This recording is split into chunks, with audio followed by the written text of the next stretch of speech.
यादव को झूठ बोलकर तुम्हें नहीं लगे क्या?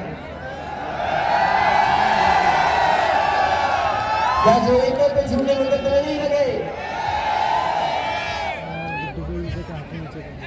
वो इसलिए लगे हैं कि समाजवादियों को डरा दिया जाए, समाजवादी डर रहे हैं। हम वो लोग हैं जो कानून और न्यायालय को मानते हैं।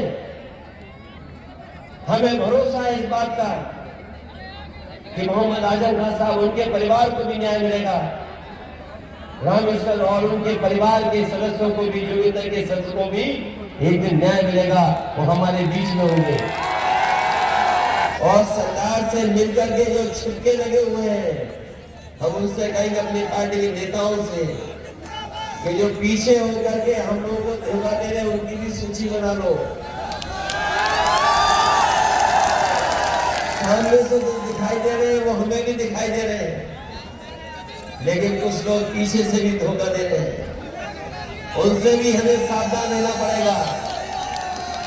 समाजवादी पार्टी विकास के रास्ते पर आगे बढ़ाना चाहती है प्रदेश को, लेकिन भारतीय जनता पार्टी के लोग ये न समझे कि सरकार हमेशा रहती है। हम लोगों ने सरकारें आते और जाते देखी हैं। सरकार आ जाती है तो याद रखना, जब सरकारें आती हैं तो न्याय दिलाने के लिए सरकारें आती हैं। जहां एका वाले एका जिताएंगे, लेकिन अलीगंज वाले लोग फर्रुखाबाद को जिताने का काम करेंगे। आप लोग थोड़ी मेहनत कर लेते तो विधायक आपका होता। बेईमानी से बचे हैं। मैं अपने पत्रकार साथियों के साथ और बड़ी जिम्मेदारी के साथ कह सकता हूं, उत्तर प्रदेश में अगर कहीं सबसे ज्यादा एक जगह लोग एकत्रित हुए हैं तो यही गांव है। शहीद केपी सिंह के सम्मान में इकट्ठे हुए हैं। जहां तक देखिए सरीसर और लाल टोपी दिखाई दे रही है। जिस समय हम और आप यहाँ खड़े हैं, हमें और आपको देश की भी चिंता करनी चाहिए। और देश की चिंता इसलिए हो क्योंकि आज अगर हम किसी चीज को देखें तो हम तक, आप तक सच्चाई नहीं पहुंच रही है। अभी आपने देखा होगा 27 मिनट कुछ दिन पहले कश्मीर में अपने जवान शहीद हो गए। वो एम्बुश था, उन्हें जानकारी नहीं थी हमारे जवान शहीद हो गए। और जब वो शहीद घर परिवार के बीच में पहुंचे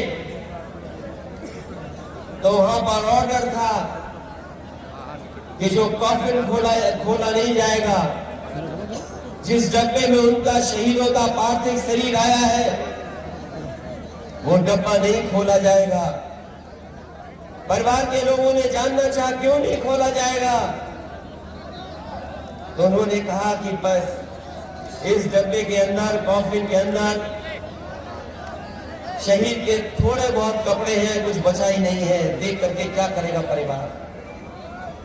अभी कुछ दिन पहले घटना हुई है ये, आपके हमारे बीच के ही बेटे शहीद हुए हैं। और आपने अखबारों में पढ़ा होगा कि 2 दिन पहले देश के रक्षा मंत्री जो जवान शहीद हुए उनके घर नहीं गए। जो किसी और कारण जिनकी जान चली गई, उनके परिवार के बीच में गए। वो उन परिवारों को समझाने गए। 3 लोगों की जान चली गई, उन परिवारों को समझाने गए, उनके आंसू पोंछने गए। लेकिन भारतीय जनता पार्टी की सरकार के लोग जो सबसे ऊंचे पदों पर बैठे हैं, वो उन जवानों के घर पर नहीं गए जिन जवानों ने अपनी जान दे दी, शहीद हो गए, उन परिवारों के बीच में वो लोग नहीं गए। यहां जितने खड़े लोग हैं वो ये बात जानते होंगे कि आज शहीदों का अगर सम्मान घर परिवार में हो रहा है तो उसका कारण केवल समाजवादी पार्टी और नेताजी ने ही वो फैसला लिया था कि अगर कोई शहीद नहीं होगा उसका पूरा का पूरा पार्थिव शरीर उसके घर परिवार के बीच में ले जाकर के पूरे सम्मान के साथ उसको दाह संस्कार किया जाएगा। ये बात मैं इसलिए बता रहा हूं कि जो लोग अपना भाषण भारत माता की जय करके लगाते हैं उन्होंने सीमाओं को असुरक्षित कर दिया है। हमारे भारत की सीमाएं सिकुड़ रही हैं और ये बातें मैं इसलिए कह रहा हूं कि शहीद केपी सिंह यादव के प्रतिमा के अनावरण में मैं आया हूं। हमारे देश की किसी कोने में देखने आप सीमाओं को छोटा किया जा रहा है और जो पड़ोसी देश हैं वो हमारे आपके देश की परवाह नहीं कर रहे हैं। जो पुरानी सरकारों की गलती रही जिसके कारण भारत की बहुत सी जमीन छीन ली गई, वो जमीन तो हमें नहीं मिलने वाली। लेकिन हाल ही में आपने देखा होगा लद्दाख पर भी जो नजर थी उस पर भी कहीं न कहीं जमीन को सिकोड़ने का काम किया और सरकार उस पर चुप है। हमारे बहुत सारे हमारे सैनिक साथी याद होगा जो 1962 का चीन के साथ युद्ध हुआ था, उसमें अगर किसी ने सबसे ज्यादा रिजंगला की धरती पर अगर शहीद होकर के भारत की जमीन को, भारत की भूमि को बचाने का काम अगर किसी ने किया था वो तो कुमाऊं रेजिमेंट थी। 114 जवान शहीद हो गए थे। आज वो भी जो मेमोरियल उनके याद में बना था वो भी खतरे में है और खतरे में इसलिए है कि पता नहीं वो भारत की जमीन पर रहेगा कि पड़ोसी देश की जमीन पर रहेगा। ये सबसे बड़ा सवाल है। जहां हमारी सीमाएं नहीं सुरक्षित वही कैसी आधी अधूरी नौकरी हमारे नौजवानों को दे रहे हैं। अग्निवीर जैसी नौकरी, यहां जितना भी नौजवान जो फौज में जाना चाहता है या फौज की तैयारी करता है वो कभी भी अग्निवीर जैसी व्यवस्था को स्वीकार नहीं कर सकता। एक जगह वो है, अगर उत्तर प्रदेश में देखा जाए कि फौज के लोग सबसे ज्यादा कहां के हैं, एटा जिला की गिनती उन जिलों में आती है जिसमें सबसे ज्यादा फौज में यहाँ के नौजवान जाते हैं। वर्दी पहन करके सीमा की रक्षा करना चाहते हैं। हमारे वो किसान और गरीब के बेटे हैं जो वर्दी पहन करके देश को और देश की सीमाओं की रक्षा करना चाहते हैं। लेकिन इस भारतीय जनता पार्टी की सरकार ने अग्निवीर जैसी व्यवस्था लागू कर करके न केवल हमारी सुरक्षा से खिलवाड़ किया है बल्कि हमारे नौजवानों के भविष्य से भी खिलवाड़ करने का काम किया है। मैं अपने नौजवानों को भरोसा दिला के जा रहा हूं कि आने वाले चुनाव में लोकसभा का चुनाव जिताइए। ये आधी अधूरी अग्निवीर व्यवस्था को खत्म करके पक्की वर्दी पहनाने का काम और पक्की नौकरी दिलाने का काम हम समाजवादी लोग आने वाले समय में करने का काम करेंगे। हमारे साथियों ने हो सकता है वो खबर न पड़ी हो, लेकिन पत्रकार साथियों को तो वो खबर पता होगी जिस गुजरात मॉडल को लेकर के अच्छे दिन के सपने दिखाए गए थे वो सपने अब टूट गए हैं। अभी कुछ दिन पहले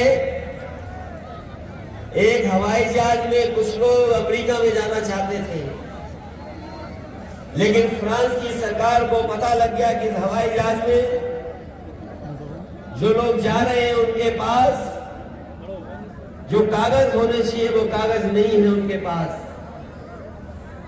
उस हवाई जहाज को पेरिस के पास एक हवाई अड्डे को उतार लिया गया और उतारने के बाद जब गिनती की गई और ये कहां के लोग जा रहे थे अमेरिका में जो बिना कागजों के घुसना चाहते थे, तो उस गिनती में सबसे ज्यादा लोग अगर कहीं के निकले तो वो गुजरात के निकले थे। सोचो, जिस गुजरात मॉडल के नाम पर हमें और आपको सपने दिखाए गए, वो लोग गुजरात में नौकरी नहीं पा रहे हैं, भारत में नौकरी नहीं पा रहे हैं, उन्हें जुगाड़ कर करके हवाई जहाज से अमेरिका जाना पड़ रहा है। और सोचो, हवाई जहाज से अमेरिका जाने के लिए एजेंटों को कितना पैसा दे रहे होंगे। एक एक जो गुजरात का जाना चाहता था, पंजाब का जो नौजवान जाना चाहता था, उससे 50 लाख रुपए की वसूली हो रही थी। 50 लाख रुपए की वसूली से जा रहे थे। सोचिए आप, जो संपन्न प्रदेश है उनका हाल ये है कि वहां के नौजवानों को नौकरी नहीं मिल रही है। गुजरात मॉडल से वोट लिया गया, लेकिन गुजरात के लोग विदेश जाने के लिए 50 लाख रुपए दे करके अपने एजेंटों के माध्यम से जा रहे हैं। पंजाब के लोग जा रहे हैं। अगर बेरोजगारी की हालत उन प्रदेशों में ये है, तो सोचो उत्तर प्रदेश में हमारे नौजवानों का हाल क्या है। 10 साल दिल्ली की सरकार के और लगभग 7 साल पूरे होने जा रहे उत्तर प्रदेश की सरकार के। बताएं हमें, नौजवान कितने लोगों को नौकरी और रोजगार सरकार ने दिला दिया। ये लोग जो सपने दिखा रहे थे कि रोजगार मिल जाएगा, नौकरी मिल जाएगी, बताओ नौजवान साथियों कितनों को नौकरी रोजगार मिल गया। और आपको पता होगा, हमारे यही मुख्यमंत्री जिन्हें गिनती कम आती है,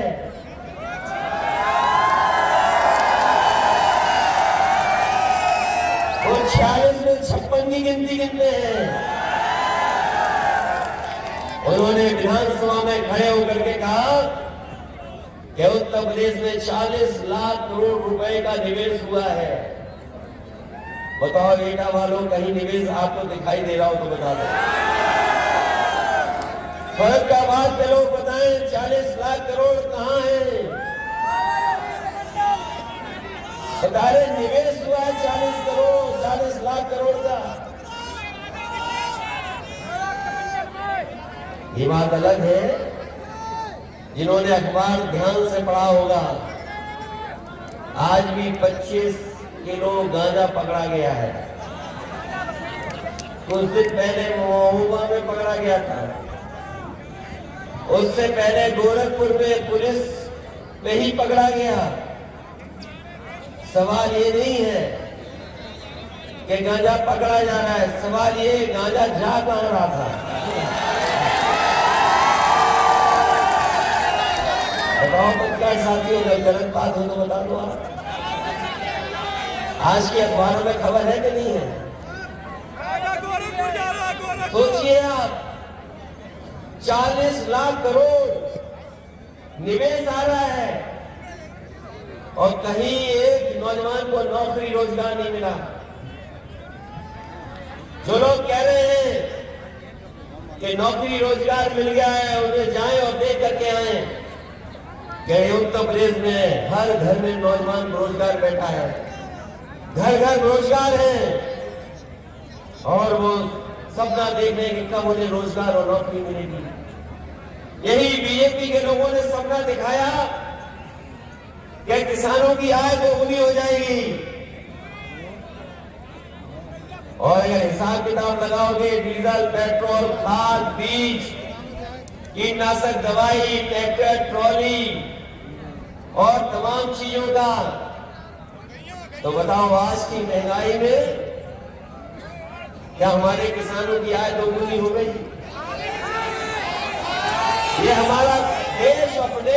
किसानों का है, गांव वालों का है। मेहनत करने वाले किसान भरोसा कर लिए, हमारे मेहनत करने वाले किसान भरोसा कर लिए।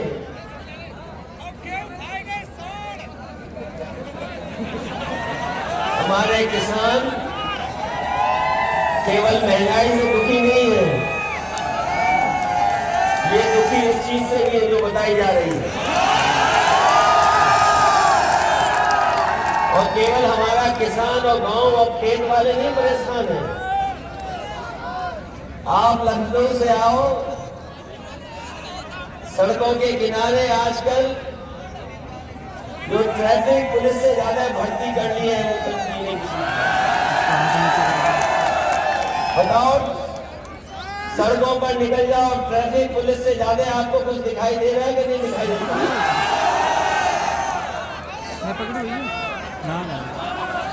और कोई दिन नहीं बचा है जिस दिन इस सांड से किसी न किसी की जान न जा रही हो।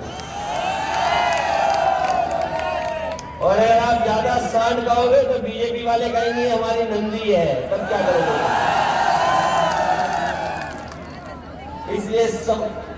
इसलिए सवाल समझिए कि हम लोगों से किनसे मुकाबला है। वो लोग हैं जो हर दिन झूठ बोल रहे हैं, हर दिन गुमराह कर रहे हैं, हर दिन कोई नई बात कह देते हैं। उनका साथ देने के लिए बहुत सारे जो संस्थाएं वो उनका साथ देती हैं।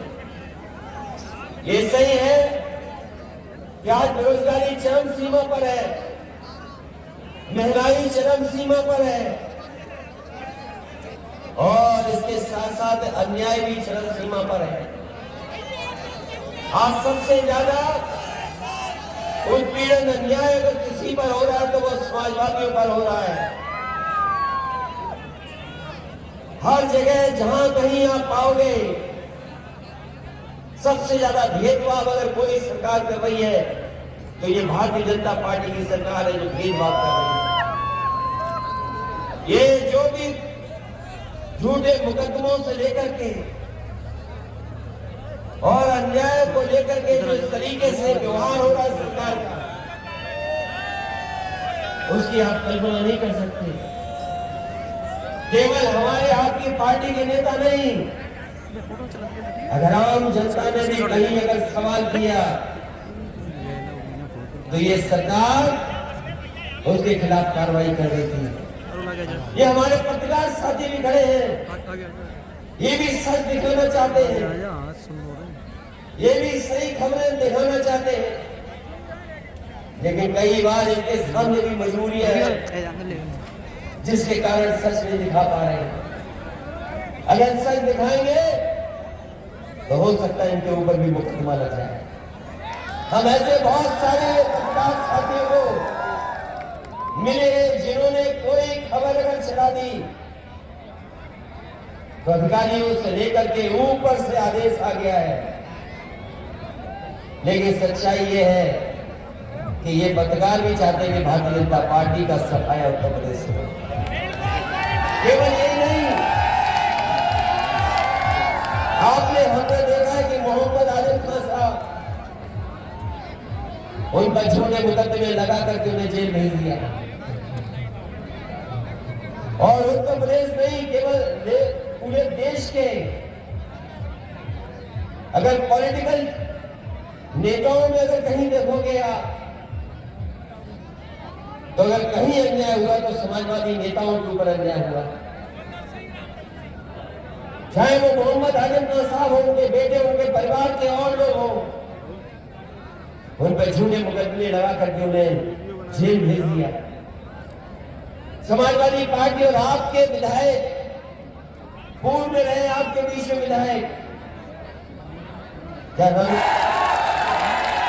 लेकिन भारतीय जनता पार्टी के लोग ये न समझे कि सरकार हमेशा रहती है। हम लोगों ने सरकारें आते और जाते देखी हैं, सरकार आ जाती है तो याद रखना,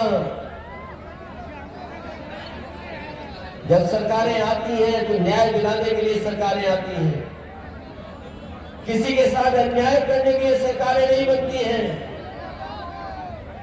लेकिन हम समाजवादी लोग भी भारतीय जनता पार्टी के लोगों से सीख रहे हैं कि अगर आप अधिकारियों को इस्तेमाल कर करके अन्याय कराओगे तो वो समय दूर नहीं जब समाजवादी लोग भी आपके व्यवहार की तरह भी आपके साथ भी वही व्यवहार करेंगे जो आज हमारे साथ व्यवहार कर रहे हैं। ये बहुत कमजोर लोग हैं बीजेपी के, ये ताकतवर इसलिए दिख रहे क्योंकि सरकार इनके साथ है। ये ताकतवर इसलिए दिख रहे हैं सरकार से अन्याय करा रहे हैं और इनका साथ मीडिया के लोग दे रहे हैं। कोई भी बात होगी किस तरह घुमाते हैं। आज इनके साथ और इनके ऊपर अपराधी बैठे उनके बारे की उनकी सूची नहीं आएगी।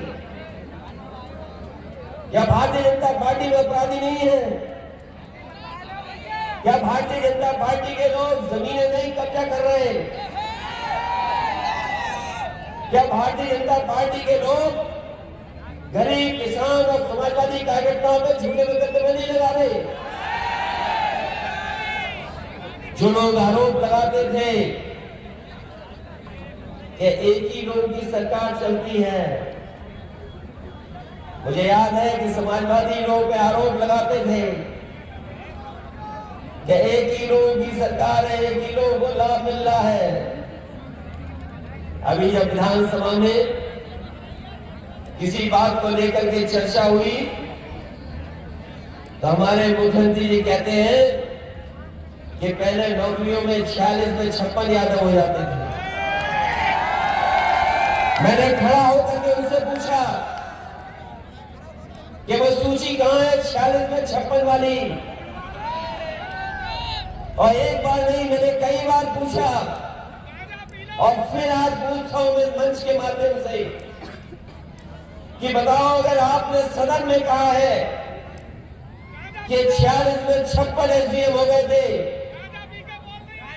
साल खत्म होने जा रही है, 2023 साल खत्म होने जा रही है, अगर हम लोगों ने 46 में 56 भर्ती किए थे तो वो सूची जारी क्यों नहीं करते हो? सूची कहां है 46 में 56 वाली? और अगर 46 में 56 वाली सूची नहीं है तो आप योगी नहीं हो, आप साधु नहीं हो, आप सच नहीं बोल सकते हो। और आजकल जो फैसले हो रहे हैं, पूरे उत्तर प्रदेश में कौन कब्जा कर रहा है? हम तो लखनऊ और फैजाबाद का जानते हैं, अयोध्या। अगर सबसे बड़ा भू माफिया कोई अगर है आज तो वो भारतीय जनता पार्टी के नेता है। और अगर ये बात गलत है तो अयोध्या और लखनऊ की रजिस्ट्रियां दिखा दो कि रजिस्ट्रियां किसकी हुई है। अयोध्या में अगर सबसे ज्यादा रजिस्ट्रियां किसी की हुई है, सबसे ज्यादा बेईमानी करके अगर कहीं हुई है तो वो अयोध्या में, और वो भी भारतीय जनता पार्टी के नेताओं ने कराई है। लेकिन वो सूचियां नहीं आएंगी। हम अपने तमाम लोगों को भरोसा दिला के जा रहे हैं, जब कभी समाजवादी लोगों को मौका आएगा तो वो सच्चाई सामने लाने का काम हम लोग करेंगे कि किस तरीके से भारतीय जनता पार्टी के लोगों ने जमीनों पर कब्जा किया। हमारे मुख्यमंत्री जी कहते हैं कि हम 4 बजे सो के उठ जाते हैं। याद है कि नहीं है? याद है? हम लोगों पे आरोप लगाते थे, आरोप लगाने क्या क्या लगाते थे और खुद कहते थे कि वो 4 बजे उठ जाते थे। अभी आपने योगा दिवस में देखा होगा, जब उत्तर प्रदेश के मुख्यमंत्री जी योगा कर रहे थे, जब योगा करने आए, उस आसन का नाम मुझे नहीं पता, लेकिन एक टांग पे जब खड़े हुए तो बताओ कैसे डगमगा रहे थे। बताओ डगमगा रहे थे कि नहीं डगमगा रहे थे? इसलिए लोगों से सावधान रहो, और सावधान इसलिए रहो कि हमारे आपके भविष्य को धोखा दे रहे हैं, हमारे आपके भविष्य को खत्म कर रहे हैं। न केवल हमारे आपके भविष्य को खत्म कर रहे हैं, बल्कि आने वाली पीढ़ी है उसको भी बर्बाद करने की साजिश में है। इसलिए समाजवादी पार्टी आपसे अपील करना चाहती है कि जो बाबा साहब भीमराव अम्बेडकर जी ने जो सपना देखा, लेकिन भारतीय जनता पार्टी के लोग ये न समझे कि सरकार हमेशा रहती है। हम लोगों ने सरकारें आते और जाते देखी हैं। सरकार आ जाती है तो याद रखना, जब सरकारें आती हैं तो न्याय दिलाने के लिए सरकारें आती हैं, किसी के साथ अन्याय करने के लिए सरकारें नहीं बनती हैं। लेकिन हम समाजवादी लोग भी भारतीय जनता पार्टी के लोगों से सीख रहे हैं कि अगर आप अधिकारियों को इस्तेमाल कर करके अन्याय कराओगे तो वो समय दूर नहीं जब समाजवादी लोग भी आपके व्यवहार की तरह भी आपके साथ भी वही व्यवहार करेंगे जो आज हमारे साथ व्यवहार कर रहे हैं।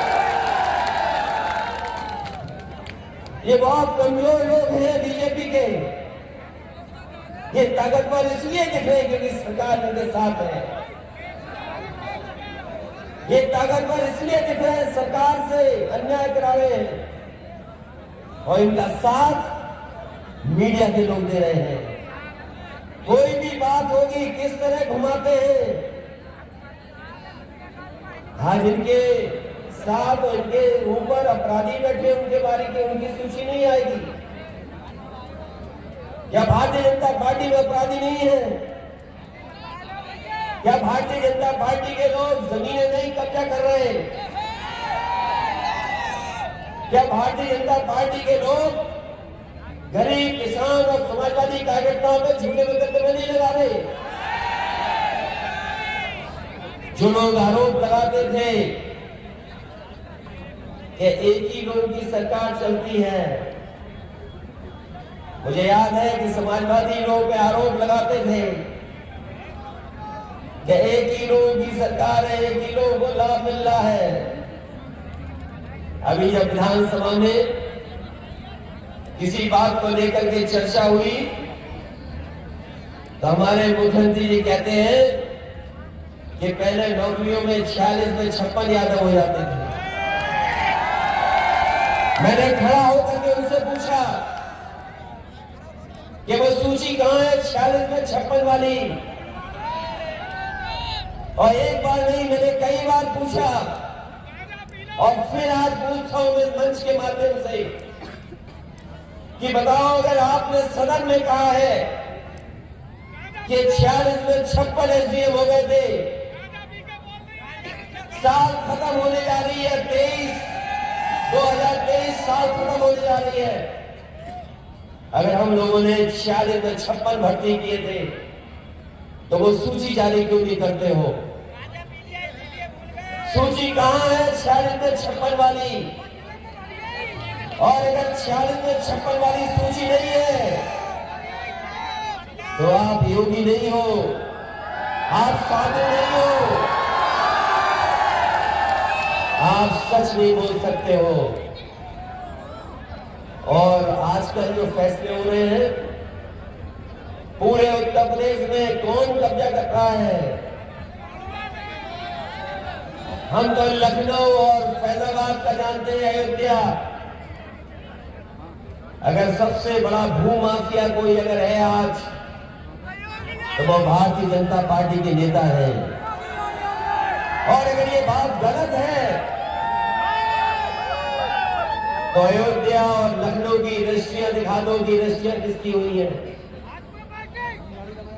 अयोध्या में अगर सबसे ज्यादा रजिस्ट्रियां किसी की हुई है, सबसे ज्यादा बेईमानी करके अगर कहीं हुई है तो वो अयोध्या में, और वो भी भारतीय जनता पार्टी के नेताओं ने कराई है। लेकिन वो सूचियां नहीं आएंगी। हम अपने इस तमाम लोगों को भरोसा दिला के जा रहे हैं, जब कभी समाजवादी लोगों को मौका आएगा तो वो सच्चाई सामने लाने का काम हम लोग करेंगे कि किस तरीके से भारतीय जनता पार्टी के लोगों ने जमीनों का कब्जा किया। हमारे मुख्यमंत्री जी कहते हैं कि हम 4 बजे सो के उठ जाते हैं। याद है कि नहीं है? याद है हम लोगों पे आरोप लगाते थे, आरोप लगाने क्या क्या लगाते थे और खुद कहते थे कि वो 4 बजे उठ जाते थे। अभी आपने योगा दिवस में देखा होगा, जब उत्तर प्रदेश के मुख्यमंत्री जी योगा कर रहे थे, जब योगा करने आए, उस आसन का नाम मुझे नहीं पता, लेकिन एक टांग पे जब खड़े हुए तो बताओ कैसे डगमगा रहे थे? बताओ डगमगा रहे थे कि नहीं डगमगा रहे थे? ऐसे लोगों से सावधान रहो, और सावधान इसलिए रहो कि हमारे आपके भविष्य को धोखा दे रहे हैं, हमारे आपके भविष्य को खत्म कर रहे हैं। न केवल हमारे आपके भविष्य को खत्म कर रहे हैं, बल्कि आने वाली पीढ़ी है उसको भी बर्बाद करने की साजिश में है। इसलिए समाजवादी पार्टी आपसे अपील करना चाहती है कि जो बाबा साहब भीमराव अम्बेडकर जी ने जो सपना देखा